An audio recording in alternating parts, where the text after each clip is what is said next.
friends. It's been a really long time since I last did a video. I just haven't had a lot of energy with the last trimester of my pregnancy, and now I have a new baby and he is 7 weeks old now. I'll show you guys him here in a minute. I just wanted to make a video today and talk about how my grief has affected my parenting and how things are different with a newborn after losing Cora. So Maverick was born at the end of August and he is 7 weeks old now, and we just totally love him. He is such a sweetheart and he just loves to be cuddled and snuggled, and that is just so special.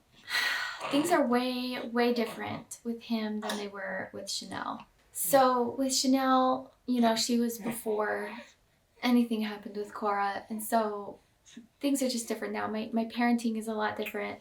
I'm different. Nothing is the same anymore, and it never will be. And having a newborn after having Cora and losing her is very different. There's a lot of things that we are doing differently, and how I feel is a lot different. Obviously, there's a lot of trauma. So my pregnancy with this little guy, it was scary. I mean, I had a lot of fears. You know, I feared that I would lose him. I feared that he would be born with heart defects too. And I even feared like stillbirth and losing him to just random things. And so my pregnancy was emotionally the hardest pregnancy that I've had so far, and physically the hardest too, because it was so close following Cora's pregnancy as well. So my body was just tired. My mind was tired. It was just very difficult. So anyways, he was born at the end of August and we are totally in love with him, but it's definitely been a struggle. He is so sweet. Oh my goodness, he is so sweet. A few things that, you know, are different. I really just feel like I soak in a lot of his details more, and I feel like I have to take more pictures and videos and things like that and really like burn those things into my memory, you know, because that's all I have of Cora. And so I think just naturally my mind feels like it needs to do that with him, because we're not promised any amount of time with our children, or anyone for that matter, and that's really affected my motherhood. Another thing is, you know, like I was talking about with the pregnancy, but also now that he's here is still a lot of fears. I fear a lot of things. So I have the Owlet monitor that we put on him every single night, and that has literally been my saving grace. With Chanel, I mean, so she was before anything, you know, happened with Cora, and even with her, I just, every night I would stay awake, laying in bed until like 4 or 5 a.m. when I just couldn't even stay awake anymore, and I would just check on her constantly. Like, she was in the bassinet right next to me, but I would just constantly reach over, make sure she was breathing, because I was scared that she would stop breathing and I wouldn't know. And you know, that was just with her, and that was before losing Cora. And so with this little guy, I knew, you know, I need to make sure that I have something to allow me to sleep, because the anxiety is just so bad.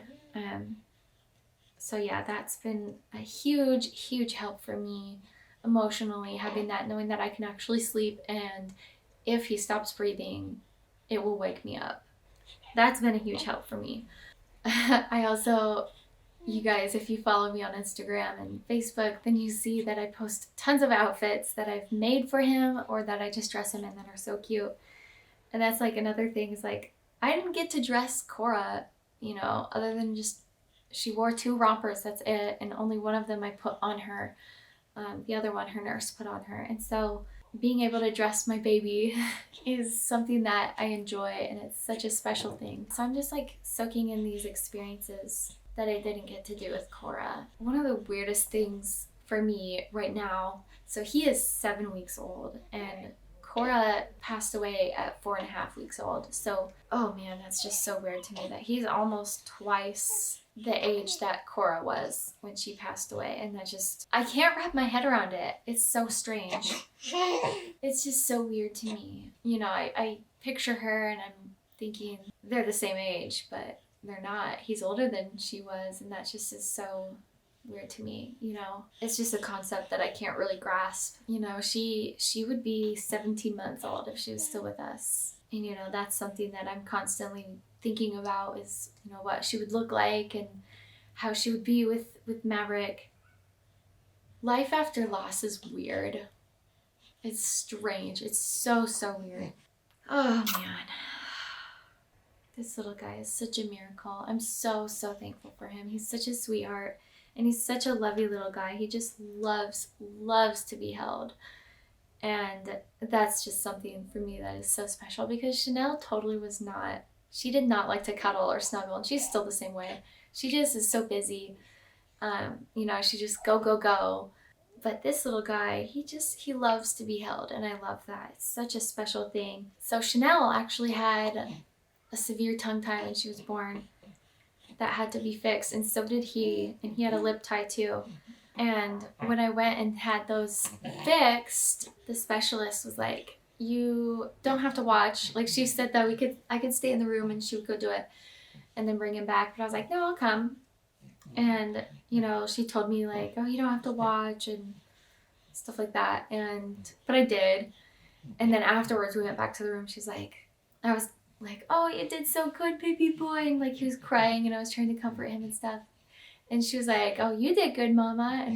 And I'm just thinking, you know, like, I've been through so much, you know, watched so much happen to Cora. Like, people just don't realize, like, it's toughened me, you know, watching this little guy have his tongue tie lasered, you know. I think a lot of parents would be kind of upset by that. And I've talked to other parents that have had the procedure done, and, you know, they say that like, oh, I think I cried more than my baby, you know, just like watching them go through that. But it doesn't really affect me the same way as it used to, just because of all the trauma I've experienced with Cora. You know, I watched her go through so much. She had her chest open the whole time she was with us, and seeing her like that and watching her have chest compressions and having her take her last breath in my arms, I'm different, you know? Things don't really faze me the same way they used to. I don't know. It's crazy. My brain has changed. I don't know if it makes me a better parent or a worse parent, but it just changed me, you know? Oh, you sweet guy. Oh, look at this little boy. He is so sweet. So sweet.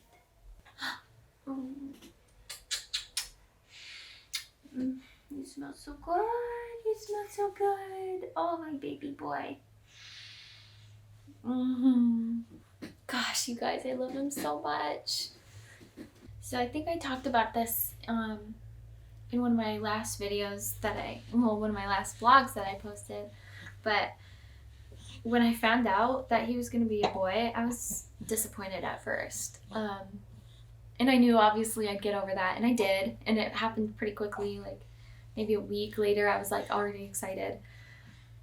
But I could have never imagined how much I would be totally in love with this little boy. He has my heart. He is the sweetest little guy. But he has Cora's blue eyes, and he also has the little dimple on his chin. Definitely not as prominent as her, obviously. Hers was pretty crazy. But he does have a little dimple on his chin, huh, mister? Lately, he's started smiling, and it's just the sweetest thing. He's so smiley now. Now that his lip tie is finally healing properly, because we did have to have that redone. But the last few days, he's just been so much happier than he's been, and it's just so exciting to see him smiling. The other day, I was sitting on the bed with him in front of me, just how he is now, and Derek came in and was talking to him and said hello, and Maverick looked at him and smiled. It was so sweet. And then right after, Chanel came in, and he turned his head and looked at her and smiled at her too. And it was just the sweetest thing. Because, you know, before last week, he wasn't really smiling like on command. Now he is, and it's just so sweet. And I love seeing that. You know, we're seeing these milestones that we never got to see with Cora, and it's bittersweet. Oh, he's a chunky chunk. Yes, you are. You're a chunky chunk, huh? You want to say hi? Let's say hi. Oh, sweet boy. Oh, yes. Look at this little guy. Isn't he cute? Look at him. He's such a little chunkster.